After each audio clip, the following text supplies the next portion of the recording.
Uma narrativa constantemente propagada por liberais e libertários é a de que o Brasil é um país atrasado por conta dos 50 anos de desenvolvimentismo. Como se de Vargas a Collor, e em algumas análises ainda mais tresloucadas de Getúlio a Dilma, o Brasil tivesse vivido em um insano modelo de Estado soviético, onde tudo era terrivelmente regulado, o Estado aniquilasse as liberdades individuais, a economia fosse regida por planos quinquenais e disso surgisse uma mega dívida externa que causou a hiperinflação. Por um lado eu digo quem me dera, por outro até que não está de todo errado, mas como toda boa mentira, essa narrativa é um retalho de meias verdades. E este vídeo aqui será para demolir essa falácia de uma vez por todas, te explicando objetivamente onde nós erramos.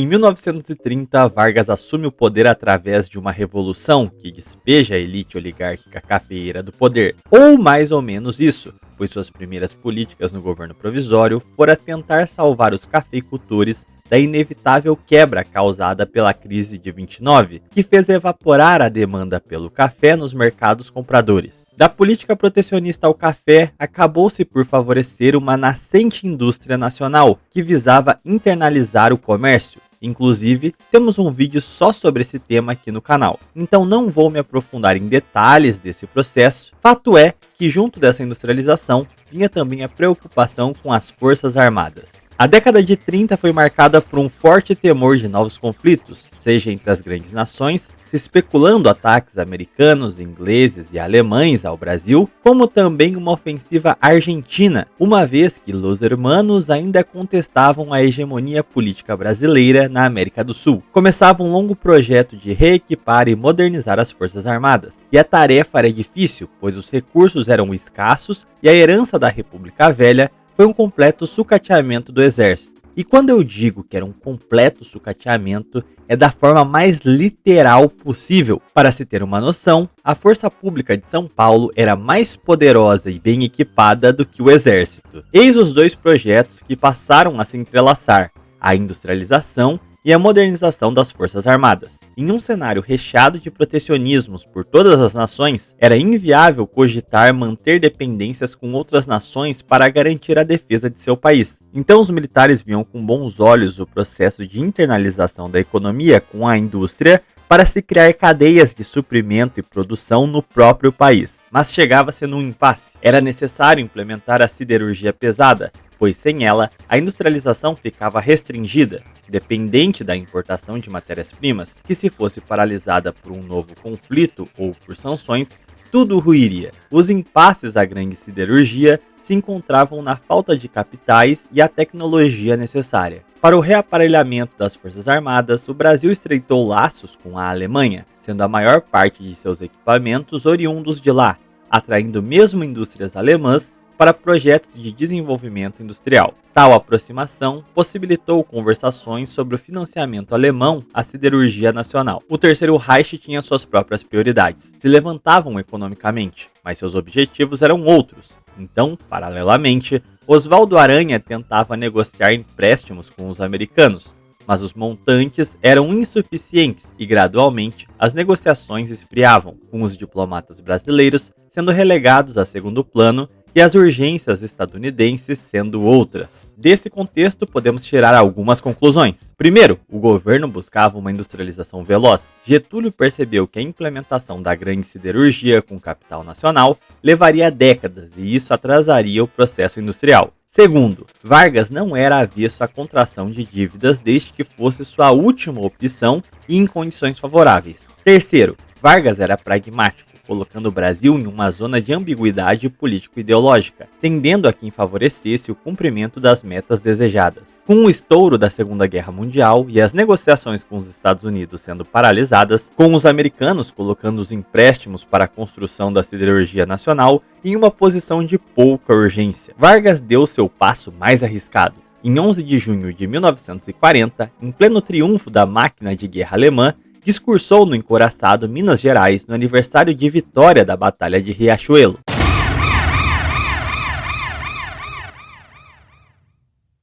Marchamos para um futuro diverso de quanto conhecíamos em matéria de organização econômica, social ou política, e sentimos que os velhos sistemas e fórmulas antiquadas entram em declínio. Não é, porém, como pretendem os pessimistas e os conservadores empedernidos, o fim da civilização, mas o início tumultuoso e fecundo de uma nova era. Passou a época dos liberalismos imprevidentes, das demagogias estéreis, dos personalismos inúteis e semeadores de desordem. A democracia política substitui a democracia econômica, em que o poder, emanado diretamente do povo e instituído para a defesa de seu interesse, organiza o trabalho, fonte de engrandecimento nacional e não meio caminho de fortunas privadas. Não há mais lugar para regimes fundados em privilégios e distinções. Subsistem somente os que incorporam toda a nação nos mesmos deveres e oferecem equitativamente justiça social e oportunidades de luta pela vida. Tal flerte com o eixo fazia o governo Roosevelt acender o alerta vermelho. Voltando às negociações com o governo brasileiro, com as vitórias japonesas contra o Império Britânico no Pacífico, o abastecimento de borracha para o lado aliado se tornava crítico. Os estadunidenses vinham então à mesa de negociações e, diante da dependência brasileira por parte dos norte-americanos, Vargas garantiu o interesse nacional em condições inimagináveis anos atrás. Os estadunidenses financiariam a Companhia Siderúrgica Nacional de Volta Redonda, cederiam as tecnologias necessárias e, o mais importante, seria uma estatal com capital fechado, sem possibilidade dos americanos influírem politicamente nas decisões e governança da CSN. Nos anos que se seguiram com a política de boa vizinhança, grupos liberais puderam se reorganizar e gradualmente a influência americana se fazia sentir nas oposições nacionais. E com o fim da guerra, setores da sociedade civil e dos militares se opunham ao Estado Novo, culminando num golpe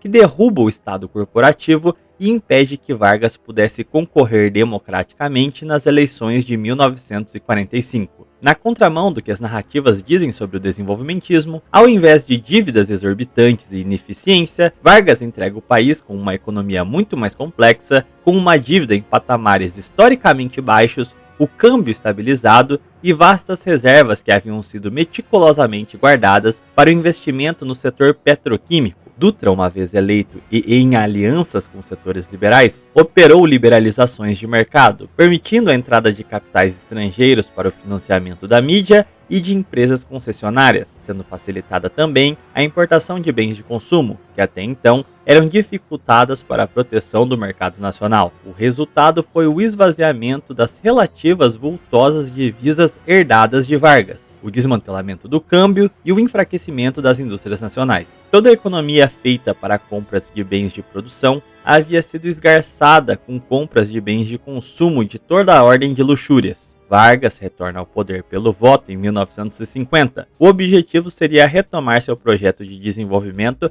e corrigir os equívocos econômicos de Dutra. O problema é que agora Vargas era um presidente eleito, tendo de conviver com o parlamento e a mídia. Essa oposição fartamente financiada pelos Estados Unidos, que agora poderia reagir contra qualquer ação hostil do governo, inviabilizando as condições de barganhas e ameaças. A continuidade do projeto desenvolvimentista se centrava na estatização e modernização do setor de energia e na questão petrolífera. Os elefantes na sala eram, no setor de energia, o estrangulamento causado pelo lobby das estrangeiras Light e da Anforp. Estas empresas se negavam a realizar investimentos para expandir a oferta de eletricidade, impossibilitando a expansão da indústria sem um gargalo do abastecimento energético. O empresariado local também não demonstrava interesses em substituir as estrangeiras, restando ao governo a elaboração de um projeto por via estatal. Se iniciavam os esforços para a fundação da Eletrobras. A questão petrolífera se via paralisada pela falta de capitais nacionais, fosse para empreendimentos privados tocado por nacionais, fosse para um projeto estatal.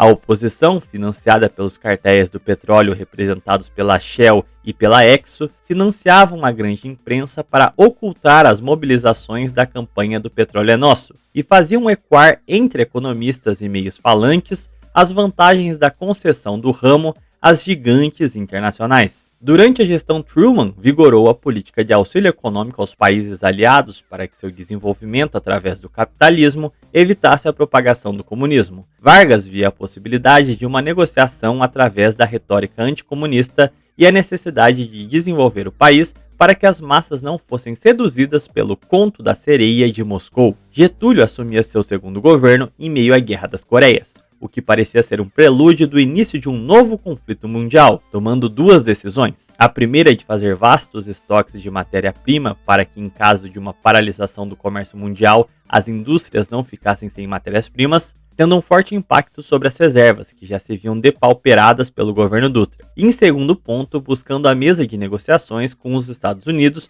para novamente tentar barganhar vantagens devido à posição delicada dos norte-americanos. A ideia era apresentar o exército brasileiro como um aliado histórico devido à participação na Segunda Guerra e através do fornecimento de matérias-primas, tendo em troca a garantia dos capitais necessários para a fundação da Eletrobras e da Petrobras. Em 1951, era estabelecida a Comissão Mista entre Brasil e Estados Unidos, mesa de barganha onde o Brasil tentava atrair os capitais do Banco Mundial e do Exim Bank em condições favoráveis em decorrência da Guerra das Coreias. É importante observar que Vargas não buscava trazer multinacionais ao país para desenvolvê-lo, mas construir as bases sólidas da economia nacional assentada em empresas nacionais, tentando mesmo recorrer sempre que possível à iniciativa privada nacional, criando estatais apenas em campos estratégicos, onde a própria iniciativa privada não tinha interesse ou coragem de assumir os riscos, mas que eram posições fundamentais para o desenvolvimento do país. Outro ponto são as condições com o qual os empréstimos eram assumidos, com Vargas sempre buscando situações para poder chegar à mesa de barganha sem cair em contratos usurários, utilizando seu pragmatismo e sua visão geopolítica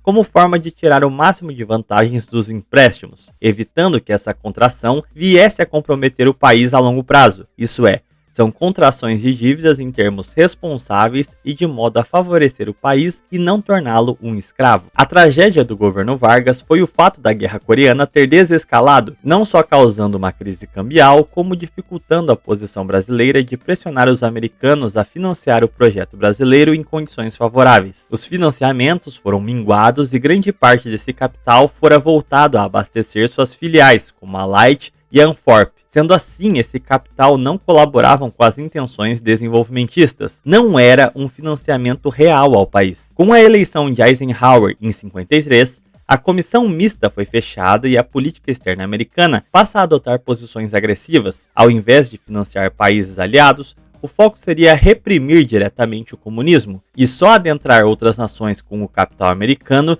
visando tirar o máximo de lucros. Ficava inviabilizadas as negociações com os Estados Unidos. Eisenhower aproveitou-se do discurso anticomunista para destituir todo e qualquer governo que apresentasse algum empecilho ao domínio econômico norte-americano, tendo uma sucessão de quedas de presidentes nacionalistas ao redor do mundo. A estratégia consistia em financiar think tanks e a mídia para a propagação do liberalismo econômico como única forma de combater o comunismo, passando a taxar tudo que não fosse pró-Estados Unidos e liberalismo como posições socialistas, fomentando a queda de sucessivos governos nacionalistas em nome do anticomunismo. Vargas conseguiria fundar a Petrobras, mas a crise cambial apertava o governo. Derrotas políticas eram impostas e o lobby nacional da oposição, em conluio com forças estrangeiras, levaram a situação às vias de um golpe militar. O suicídio do presidente em 54 foi um ato político, pois em uma crise que levaria o trabalhismo a ser varrido politicamente,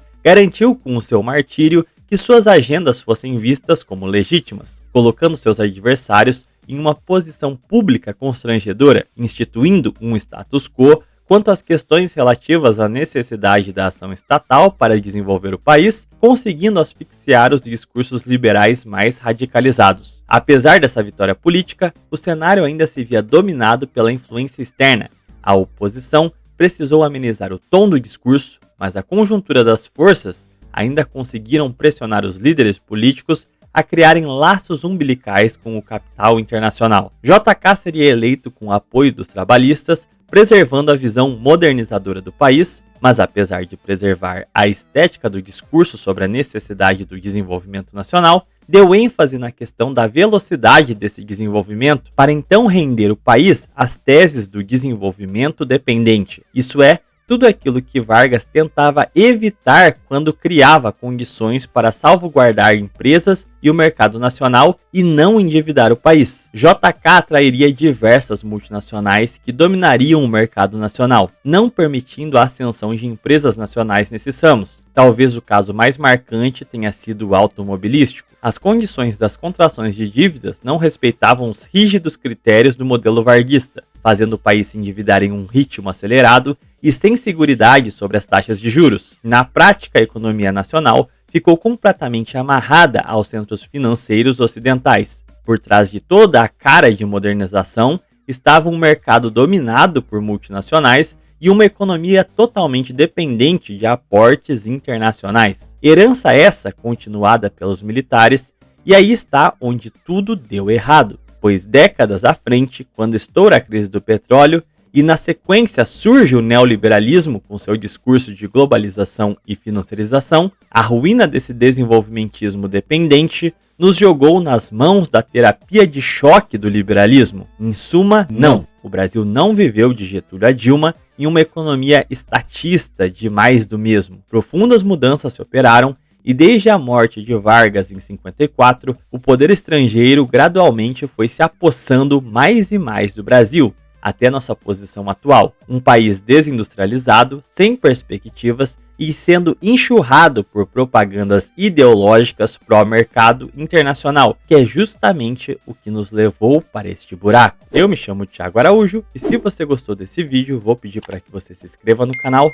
deixe um gostei, um comentário para ajudar a engajar e caso queira colaborar, nós temos a chave Pix na descrição do vídeo, como também o clube de membros com conteúdo exclusivo. Eu vou ficando por aqui, fiquem com Deus e até um próximo vídeo.